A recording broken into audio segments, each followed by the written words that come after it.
जिल्हाध्यक्ष सन्माननीय उमेशदादा पाटील ज्यांना घड्याळ चिन्हावरती एकही नगरसेवक उमेदवार उभा करता आला नाही, ते आता कॉर्नर सभेच्या माध्यमातून ज्यांनी गेली 30 वर्ष या मोहोळ शहरामध्ये ग्रामपंचायतीच्या माध्यमातून, नगरपालिकेच्या माध्यमातून लोकांची सेवा करण्याचा प्रयत्न केला, त्या क्षीरसागर परिवारावर व्यक्तिगत टीका करण्याचं धाडस केलं. मी त्यांचं अभिनंदन करतो. उमेशदादा पाटील, मी गेल्या महिन्यामध्ये या तालुक्यामध्ये एक सहविचार सभा झाली होती. त्या सभेमध्ये सांगितलं होतं की व्यक्तिगत टीका करू नका, कोणाच्या भावना दुखवतील अशा टीका करू नका, अरे रवाची भाषा वापरू नका. परंतु तुम्ही आज कॉर्नर सभेमध्ये जे बोलला, तुम्हाला माहित नाही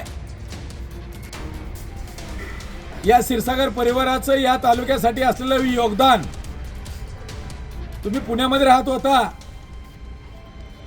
पवार साहेबांच्या गोविंद बागेमध्ये बेडवर बसून फक्त दूध बटर खायचं काम तुम्ही केलंय. 2011-12 साली ज्यावेळी दुष्काळ पडला होता, त्यावेळी या संपूर्ण मोहोळ शहराला 6 महिने 17 टँकरनी एका टँकरच्या 5 खेपा अशा 85 टँकर पाणी पुरवण्याचं काम आम्ही स्वतः केलेलं आहे या ठिकाणी. हे शहरवासियांना माहीत आहे. दुसरं म्हणजे कोरोना काळामध्ये ज्या वेळेस या शहरावरती गंभीर संकट निर्माण झालं होतं, सर्वसामान्य गोरगरीब लोकांना 2 घास पोटात घालण्याची सुद्धा पंचायत झाली होती. अशा परिस्थितीमध्ये या क्षीरसागर परिवाराने दररोज 1000 लोकांना सलग 4 महिने जेवण या ठिकाणी देण्याचं कर्तव्य पार पाडलं. मी मदत या ठिकाणी म्हणणार नाही. या क्वारंटाईन सेंटरमध्ये फाटे मंगल कार्यालय असेल किंवा नागनाथ विद्यालयाची इमारत असेल, या ठिकाणी असणाऱ्या 500 ते 700 कोरोना रुग्णांना मी स्वतः त्या ठिकाणी प्राणाची बाजी लावून 2 अंडी, चहा, सॅनिटायझर देण्याचं काम सुद्धा या ठिकाणी एक क्षीरसागर परिवाराचा सदस्य म्हणून केलेलं आहे. तुम्हाला वाटत असेल की आपण मोठ्या मोठ्याने वरडून आडून भाषणं केली, वेडवाकडं बोलतो, जनता तुमचं ऐकेल. लक्षात ठेवा, या मोहोळ शहरामध्ये 1984-85 पासून आज ताकद 40 वर्षात किमान 500 अपघातग्रस्तांना, रक्ताच्या थारोळ्यात पडलेल्या लोकांना उचलून त्यांना जीवदान देण्याचं आणि त्याचा जीव वाचवण्याचं काम सुद्धा या संजय क्षीरसागरने या ठिकाणी केलेलं आहे. 2010-11 मध्ये माझ्या पत्नी सारिका क्षीरसागर सरपंच असताना या शहरामध्ये जी कामं, विकासाची कामं झाली, ती कामं आज ही जशीच्या तशी आहेत.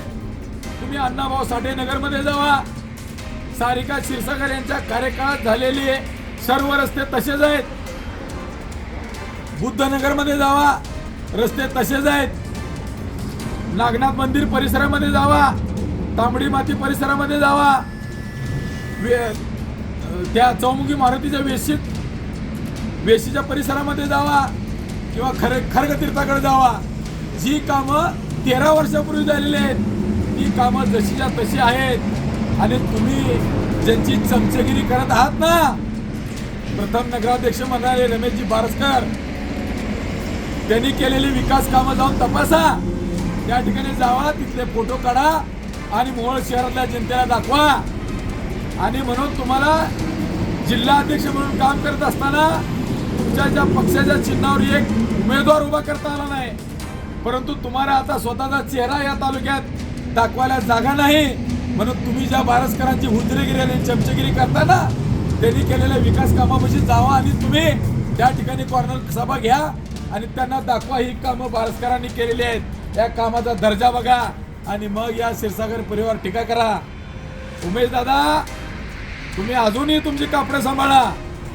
या क्षीरसागर परिवाराच्या आणि विशेषतः संजय अण्णाच्या वाटेला जाऊ नका. या तालुक्यामध्ये या संजय अण्णाने टाकलेला शब्द या तालुक्यातला विरोधक सुद्धा म्हणणार नाही की संजय अण्णा खोटं बोला, लबाड बोला. हिम्मत असेल तर आमने सामने या. ज्या बारसकरांनी या तालुक्यामध्ये कामं केले तिथेही चला आणि आम्ही क्षीरसागर परिवारानं कामं केलेली त्या ठिकाणीही चला. आणि म्हणून तुम्हाला मी या ठिकाणी, तुम्ही माझ्यापेक्षा लहान आहात, तुम्ही माझ्या खूप जवळचे आहात, तुम्हाला एक चांगला मोलाचा सल्ला देतोय. किमान या संजय अण्णाच्या वाटेला विकास कामाच्या बाबतीत, प्रामाणिकपणाच्या बाबतीत आणि विश्वास संपादन करण्याच्या बाबतीत तुम्ही जाऊ नका. आणि खोटे नाटे असले तुमचे आरोप या मोहोळ शहरातली जनता ऐकून घेणार नाही. आणि म्हणून तुम्ही थोडंसं शांत राहण्याचा तुम्हाला मी सल्ला देतोय. अन्यथा तुम्ही माझ्या वाटेला जाल तर अजून 3 दिवस आपल्याला प्रचारासाठी बाकी आहेत. बघू या मैदानात तुम्ही, मीही मैदानात येतो, बघेल जनता आणि निर्णय घेईल.